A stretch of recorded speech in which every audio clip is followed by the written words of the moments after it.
Hey everybody, welcome back to another episode of the podcast Strikes Back. My name is Connor, and you're listening to the weekly movie show without George, but with Ben. Hi. Hey buddy. Not much of a consolation since I'm here every week, but I'm in a new seat. You have got it. You are, to your credit, one of the most consistent members of the podcast Strikes Back. Top 3, easy. Easily. We switched everything around for George, and even though we put through all the effort, he still left us hanging, which is depressing, upsetting, even. Oh well. Oh well. All right, we've got a really good episode for you guys. We've got some very interesting trailers that have dropped, including the Green Knight and the French Dispatch. The French Dispatch has been talked about quite a bit in social media, so we'll be looking at that. We also have our first look at Robert Pattinson's Batman. I have some opinions on that. I'm assuming you do as well. Everyone seems to. Yep. And help!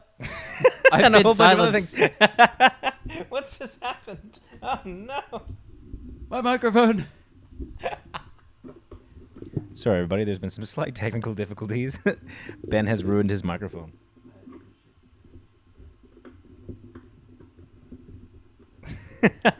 Anyways, right. Well, we're back. There was some very slight difficulties in the sense that They weren't happening to you. Ben's mic just exploded. Also, this is normally Connor's mic, so I'm blaming him. Yeah, that's fair enough. You just don't know how to finesse it properly. Exactly. Even your microphone hates me. Yeah. So let's. Where were we actually? We were going to talk about What we've been watching. what we've been watching this week. And Ben, why don't you start? Sure. I went to the cinema to watch something very outside of my normal area, and indeed the purview of this podcast, which was the new Jane Austen adaptation of the same name, Emma. Okay, yeah. That looks really interesting. Yeah, starring Anya Taylor-Joy in the title role. I knew nothing about this movie. I didn't know it was even a Jane Austen story until kind of walking in. Yep. And I really enjoyed the hell out of it. It was crackling with wit, as one might expect from such a tale, and just really, really charming in its own way. Not being my genre and not having any familiarity with the source material, I was working very hard to try and keep up with all of the characters and names and families and relationships and manners. But once I kind of put all the pieces together, I just thought it was a really, really interesting, really sweet tale. And I would, I guess, recommend it to people like me who wouldn't normally go for that sort of thing. Other than that, I've started watching another Stephen King TV adaptation because it's Really? hard to, yeah. It's called Mr. Mercedes, starring Brendan Gleeson. It's in like its third or fourth season right now. And I didn't realize when I started it, but I get like halfway through the first season, and who shows up but a character from The Outsider, which I'm also watching. The one I've mentioned a few times lately. So they're connected in... Well, like they're connected in the same universe? Or they're like connected just in so much as all of Stephen King's works take place in the same sort of universe. Yep.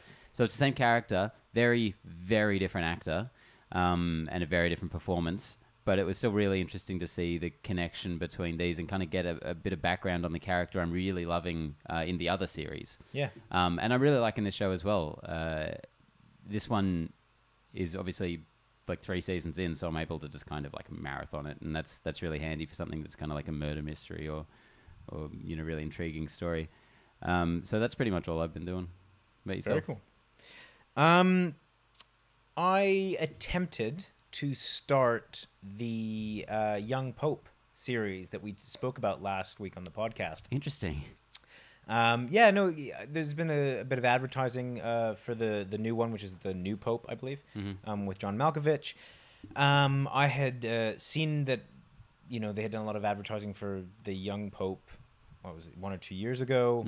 It's on SBS, which is SBS Demand, which is a streaming service in Australia. So I was really interested. So me and my fiance sat down and started to watch it, and I started to notice that the quality wasn't super great. And I mean like the actual visual and audio quality, and I was like, oh, this is very strange. So I assumed it was just, I don't know, buffering or something like that. I've got pretty good connection. And and then it just kind of continued, and I was like, I was genuinely taken aback, to the point where it was just unwatchable. We got probably about 20 minutes in, and I just turned to my fiance. I was just like, I can't do this. This is unwatchable. Can't deal with this. And it was just really annoying because the series was really interesting. I think it's, I was really interested by the style, by the kind of weird elegance that it portrayed, and I was super interested in this kind of, from the first 20 minutes, just it seems like a near schizophrenic character. For the sake of conversation, I'm just going to mention I also watched the first episode of this. Did you really? Last night, yeah. Okay, yeah. Because did you watch it on SBS? No, thankfully, evidently. Oh, well, don't do that then. No, I think I watched it on Foxtel. And yeah, I know what you're saying. It was a really... I had no idea what to expect from it. Neither. Except that it would be a little off in some way. Like, I thought it might be a bit weird. And sure enough, it was. I mean, pretty much the first scene is him speaking to, 100,000 people at the Vatican. St. Peter's Square, yeah. Addressing them, yeah.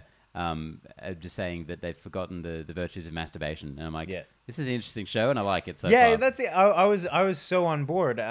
Particularly, I don't normally like those kinds of sequences, and I don't want to, kind of delve too much into it, because I want, if people are going to go watch it, I don't want to spoil it. But I think they really pulled it off, and they created an interesting character. I just wish that SBS On Demand wasn't...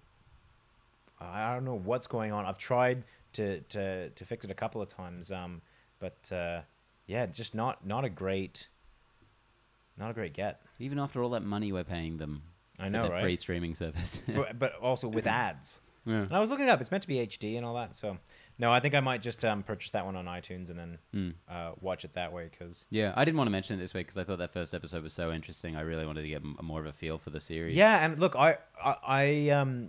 we chucked that on like pretty much the day after we talked about it, and I was hoping to have made it at least, if not the full way through, most of the way through by the time I was going to talk about it now, but it's not the way it works. So what I ended up doing is going back to an old show that I've never really kind of watched in succession, but I put on Schitt's Creek, which is a Canadian TV show that you've watched in the past, that you've already recommended. Huge fan. And I had watched episodes here and there, but never really delved into it in any kind of serious fashion. So I started from the beginning, and there's something that is really charming about watching a real father and son duo on screen. There's a certain, I think, level of chemistry that you just can't fake. Yeah, I mean, I was like, there's lots of people that have good chemistry, and I don't want to say that you couldn't possibly get close to that, but there is a comfortableness between those actors, and an actual, like, I don't know, Dan Levy has that rapport with his father. You can actually tell that this was a man raised by Eugene Levy. Yeah. And once you realize that they are related, like the way that they look, it strikes you, and you can't ignore it. They are very much father and son. So yeah, I really recommend the series. I wouldn't go into it expecting anything too revolutionary or too not even particularly interesting, I would say, but it is wholesome, and it is well written in a way that that I think that oftentimes sitcoms like that they miss that mark. I think that this one really hits it. So it's a hard recommend because I think it really is a slow burn. The first season, you could take it or leave it, essentially. But I think it really has evolved into, with each season, one of the absolute best shows on TV. And it also has a really strong overall narrative and continuity to it, which is really interesting. These characters evolve in a way that I think is so rarely seen outside of like the most prestige dramas, like Breaking Bad or something. I fucking love that show. Yeah, so I think that's on to what, season 5 or 6 now, or yeah, it's on. I think it's 6th or 7th, and the final season. It's really impressive. So excellent. Anything else? I think we're good. Nope. Shall we move on to the news? Very good. So as you mentioned up front, we have had our first look at Robert Pattinson's Matt Reeves' The Batman costume. Yes, we have. What is it, like a 30-second clip? Yeah, it's just a pretty much test footage, like a little costume test, set to what is actually apparently Michael Giacchino's score for the film, or Okay. some element of it. And it's not a great look, the video itself. There's a lot of enhanced kind of images from that video, but it's still just a couple of small sections from the suit, just kind of his face and his chest. We don't get to see how big his horns are, or any kind of the rest of the suit. But So what was your initial reaction? um This is really dark. yeah, well, I mean, the first thing is that you can barely see anything, which is frustrating, right? But you kind of get it. They're trying to be mysterious and build the intrigue. Darkness, no parents. For me, I felt that the suit itself was very angular, and it didn't strike me as something that was like a suit that. It didn't feel mobile. It didn't feel. It felt like kind of one of those special suits that Batman might wear for a one-off job. If there's one thing cinematic Batman suits are, it's mobile. I mean, just Batman's all about turning his neck. yeah. I just mean in the sense of like, there's a physicality to Batman, like good Batman scenes. Love it or hate it, the warehouse scene in BVS. I was about to say, there is a physicality to exactly one Batman scene. Yeah, but even Christian Bale's Batman, the Bane fight, of course, one of the great, yeah, one of the greatest hand-to-hand. Batman. That's George's opinion, by the way. This is We're joking because of how bad it is. Yeah. But there is a certain physicality to it, and I just, if you think about it sort of reminded me in a certain sense of the suit that Batman wears in BVS at the end, his like mechanical Superman killer suit. Oh God.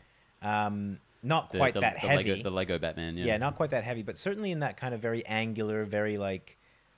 I don't know how to. I don't know that I can accurately describe it, but it just felt unorganic to me. It didn't really flow. Just a bit too harsh. But I think that we'll have to see it kind of in more full context. Do we have any, I guess, context as to what the story's about yet? Like kind of a timeline? I mean, all evidence points to it being an adaptation of The Long Halloween. And I think a quote just came out recently saying it will be kind of dealing with his second year as Batman. So not entirely an origin story. Not entirely not an origin story. Isn't every story an origin story? No. The main angle that jumped out at me was not on the suit. It was Robert Pattinson's amazing chin, which is already pretty much the best live-action Batman I've ever seen, just his chin.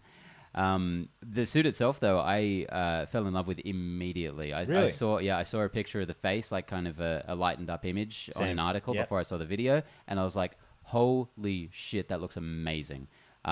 It's like a slightly different take than we've seen before. It doesn't look like classic Batman. He's got that interesting collar, and the cape kind of drapes over him. It does look a little more kind of practical or mechanical, sort of like the Daredevil suit, which has been compared to a lot, which is a suit that gets a lot of flack, which I think is a really stunning costume. I absolutely love Matt Murdock's costume in the Netflix Daredevil series. Yep. And yeah, like it's early days. Like I said, we can't see. It's not a great look at this, but so far I'm loving what I see. The main thing left for me is actually what the size of the ears are going to be, because I always thought Ben Affleck's Batfleck's stumpy little ears look so dumb on him on a giant man like that. These little nubs. I was never a huge fan of the Batman costume in the stills for BVS. Again, when he's moving around, it's a little less distracting. I liked the material aspect of it. I'm not sure if that if you felt that as well, but yeah, when you see it in a still, you're just like, oh, it just doesn't sit well, unfortunately.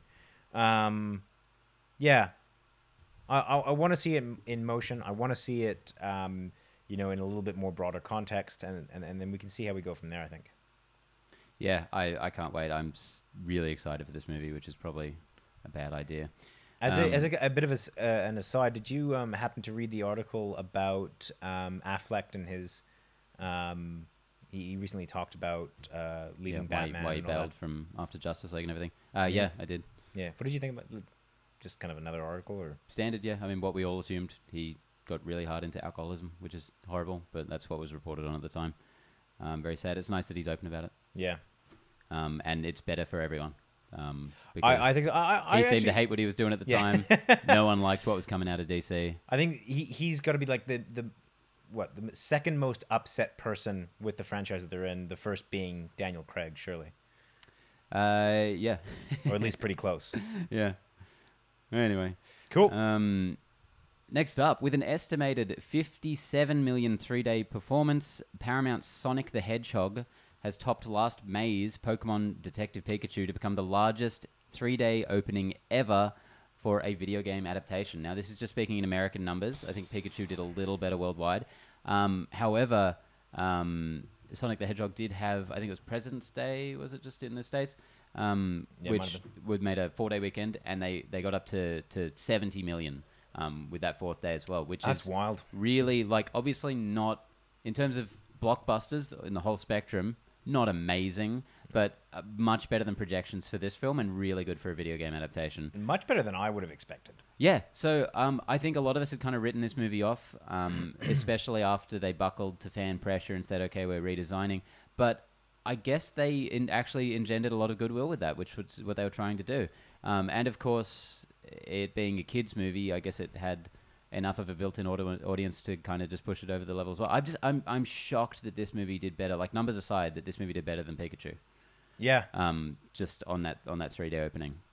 You know, it's this movie has been a bit of a roller coaster for me. I'm not entirely sure really how to gauge it. I saw an article floating around that it was currently on 95% on Rotten Tomatoes. That audience score. Yeah, we'll see. They don't mention that in the headlines. So you know that this had I not seen it, I would not know what to think about this film. It would probably be enough to entice me to go watch it, which is probably not something I would have done if I hadn't had to for our review, which is up, by the way, or should be up soon. But yeah, I'm kind of shocked by this. I'm really interested. I think we'll talk about it a little bit more in the review. Yeah, it is interesting. I mean, it goes to show you that the brand still has some power, and that, love them or hate them, these video game adaptations are going to keep chugging along. I mean, and people I think are just running out of ideas. Well, but yeah, for a long time now. But I think there has been a steady increase in quality in video game movies. So, like, I think it's trending upward. Yeah, and I think that one of the other things to consider is that a lot of the franchises now, a lot of the video game franchises have really spectacular worlds that they've built, and some very interesting characters. So I think that and they are big business. Yeah, exactly. A lot of those AAA games. I mean, we saw it with The Witcher, which recently came out, which is not actually technically based off a video game, but a lot of the popularity, at least in North America and Australia and you know, countries outside of Poland. That's where a lot of that fanfare comes from. And I imagine that we will start to get that in the later seasons as well. So, yeah, I think that AAA games being converted over into movies is a really good idea. You know, it just really depends on, I guess, who's executing and what angle they take. So, and I guess after all the ridicule, I mean, money talks. Yeah, like, obviously it was the right decision for them to delay this movie by quite a lot, try and kill the animators working on it by making them redo the whole thing. Do you see Jim Carrey's comment about how he also thought that the Sonic looked a bit funky? No. Yeah, he was just like, when the internet got together and they kind of asked him to change it, he was quietly happy because he was just like, I didn't like the look of that hedgehog. I was like, well, if you know, he can see it and he thinks it's weird and not good weird, then I don't know how everyone in the animation studio or design was looking at that being like, yeah, this is fine. Do you think all of the press from that initial design has boosted this movie in some way, given it more exposure? Yep. I think that, you know, there was enough press around it. I think that there was enough... I think, for me, the fact that they bothered to go back and and reanimate the character made me think that there's something about this property that at least to them was worth saving, or was worth, doing right, which made me think that, they must have invested or must have a really great script, or the other performances are really good. Otherwise, my thought would have been, it's not worth the effort that we were putting in to reanimate Sonic. Let's just put it out and it'll be that weird thing that just didn't work. But the fact that they went back made me kind of think, they must have something that's worth watching here. I'd say a big part of it is because it's such a large and kind of far-reaching brand, like in a lot of different avenues. With the video games and the cartoon series and the comics and whatever. And not only that, I think this opening is probably going to guarantee this movie a sequel, which the movie itself clearly wants to do. So, a kind of a surprise success story for that one. Yeah. Good on them. Next up, Billie Eilish's No Time to Die theme song, entitled No Time to Die, has dropped. So finally, 2-3 months in advance of the film, which is a lot earlier than the last few. We've got the much talked about song. Have you heard? It was a pretty quick turnaround. I've heard about half of it actually. I haven't listened to the entire. That's crazy. The back half is all dubstep. Yeah, that's wild how they've just taken a different angle with that. Yeah. I've got to be honest. My anticipation for this film is pretty has turned pretty lackadaisical. I don't see it being as good as I hope it is. Like I know that it's meant to be good, bad, good, bad, good, bad, and we're on the good mark now, and I really hope it is. But I just don't think I can bring myself to really care about this film. And I'm hoping that will work to my advantage. I'm hoping that what will end up happening is that I'll go into the theater expecting nothing or less than nothing and be pleasantly surprised. But that is more than likely how I will be walking into the theater, expecting very little. I mean, that's probably part of the pattern, is because, you go into Casino Royale, which people were very skeptical about, and the franchise had been on a massive downward turn for a while. And everyone hated Daniel Craig as a choice for Bond. Yeah, and then you're like, oh, this is really good. And then they made, the next one in the writer's strike, and that was apparently a piece of garbage. I never saw it. I think that one gets too hard a rap. I would rather watch Quantum of Solace than Spectre. I'd rather watch X-Men Apocalypse than Spectre. Let's not go too far. I mean it. I'll do it. I wouldn't rather watch The Hobbit. That's where I draw the line. What's this story even about? Yeah, the theme song. I thought it was kind of fine. It's no bad guy, let's be honest.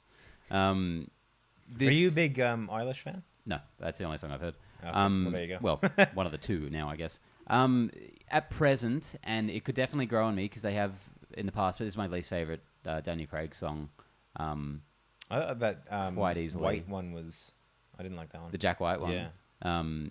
Was it Another Way to Die? I quite enjoy that. I think that's a really interesting, different take on what a Bond song is, with Alicia Keys.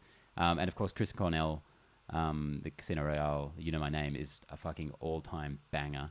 And Adele's... Do you like Skyfall? Adele's Skyfall was a really cool kind of return to the old-timey sort of Bonds. Yeah. And then what's the last one? The Writing's on the Wall by Sam Smith. That's right. Yeah, I have a soft spot for Sam Smith. I love Sam Smith, but hating that movie as I do, I was really shocked to find seeing that song in the actual film made me love it. Even though the opening is absolutely bizarre with all the tentacles and shit, very strange. I really, really love that song. It kind of vies for my favorite of the Craig ones, honestly, at this point. But this one. So hopefully this one kind of gets the same turnaround, and hopefully the movie impresses me as well. Because I really want it to be good. I'm just not. I don't think that I can. I don't think that it will be. But I really want it to be. Yeah. All right. Good luck, Tom. Next up, Aladdin 2 is officially moving ahead at Disney, with Guy Ritchie set to return along with the bulk of the cast. Now this is a no-brainer for them. I'm going to be positive about this. Let's try it. Let's fucking try it. I think that this is an opportunity for Guy Ritchie to have his take on Aladdin. And the reason I think that there's two reasons. One is I'm expecting Mulan to be successful. Purely because it's what I want it to be successful, because it's something different. It's kind of everything I've hoped that they would do with Let's these see if remakes. it's good first. Yeah, please. I know, but like I mean, just on a concept level, I'm really behind the whole Mulan movie. But more than that, this is a chance for him to move away from the nostalgia, move away from the story that is already kind of really well known with people. And this, as far as I'm concerned, could be a chance for him to do something original. You know, he wouldn't be beholden to existing songs or even the format of a musical. And to create something that is actually meant for the medium that is being presented, I think is a really good opportunity. So he could do something that actually adds to the story as opposed to just tries to remake it in a less spectacular fashion.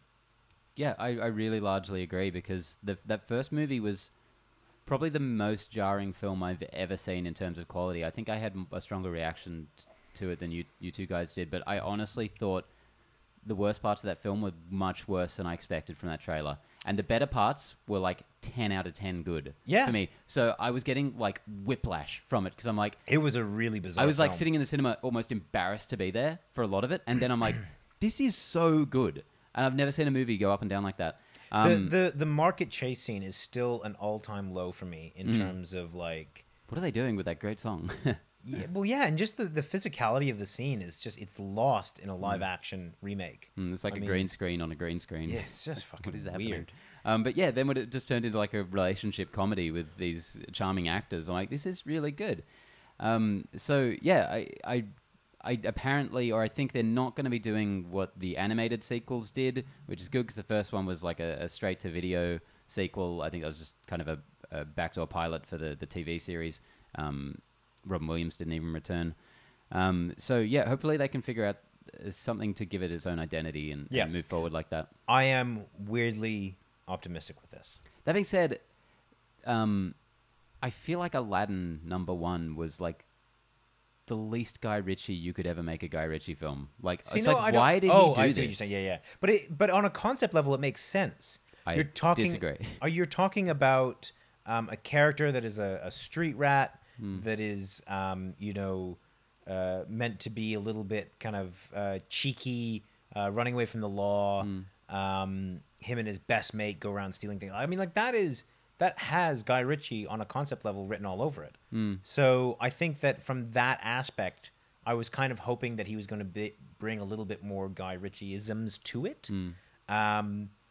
Which is where I do agree with you, is that this feels oddly not Guy Ritchie-esque. Yeah, it feels very much like a kind of a paycheck movie. Yeah, but on a concept level, I think it's a really good fit. So maybe we'll actually get to have that kind of eventuate in this one. I don't know, man. I reckon even at The Onion, they would have written an article saying Guy Ritchie to direct Disney musical, and they would have said, no, it's too ridiculous. We can't publish that. But yeah, hopefully it's cool. Didn't Genie just become like a human at the end? I believe so. I don't even know how they because there was an Aladdin TV show and an Aladdin 2 for the Return of Jafar, the original one. Which I think Genie was. So he was just free. He was still a genie. That's right. Yeah. But in the movie, yeah. I believe he became a human. So it's going to be interesting to see how they work around that. It would be pretty ballsy if they just make him a dude. He's just a guy. Yeah. I think they should. I hope they do something ballsy. That's kind of my point. Like I hope that this isn't just. Don't get your hopes too high. Yeah, who wants? Still talking about Disney here. I know. All right, so. What time is it? Sorry? What time is it? It is trailer time. All right. That was smooth, wasn't it? Mm-hmm. All right, first on our list for trailers, we have The French Dispatch. Is this a Wes Anderson movie? I couldn't tell. Yeah, fuck. You know what?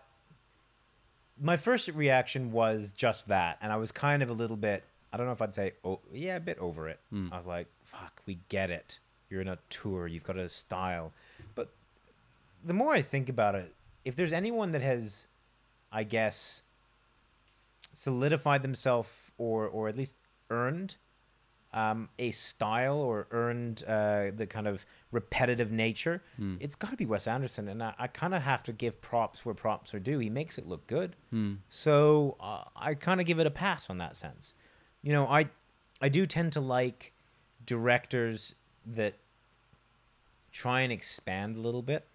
But, you know, at the end of the day, no one's really doing what Wes Anderson is doing, so let's let Wes Anderson do Wes Anderson. Yeah, I watched this trailer and I had a similar reaction. It was just like, this is a lot. This feels like Wes Anderson injected pure Wes Anderson into his eyeballs and then sprayed it out onto a screen. Yeah. It's like a fucking college humor parody of a Wes Anderson movie. Yeah. So honestly, I don't love this trailer, but just more, contextually, I'm like, Wes Anderson, I think, is a director who's pretty much getting better every single film. I didn't love Isle of Dogs as much as his other ones more recently, but what was it? Grand Budapest was his. How many ago was that? That was one before that, I believe. Yeah, which is, I think, one of his best. And then Moonrise Kingdom before that. But both of those I think are just absolute masterpieces. So he's more than earned the benefit of the doubt from me. So I'll probably just not watch any more trailers for this one and watch let the film speak for itself. Yep. But yeah, it really was just so like every Wes Anderson actor ever doing a Wes Anderson-y thing. Yeah. Yeah, he's hoping it's great. Yeah, no, look, I hope it is. And as I said, I kind of give the guy a pass because, he's Wes Anderson. So, yeah, you kind of have to. I'm far more interested in this trailer, which is The Green Knight. Can you tell me what this trailer is about? And when I ask that, I'm genuinely asking, what is this trailer about?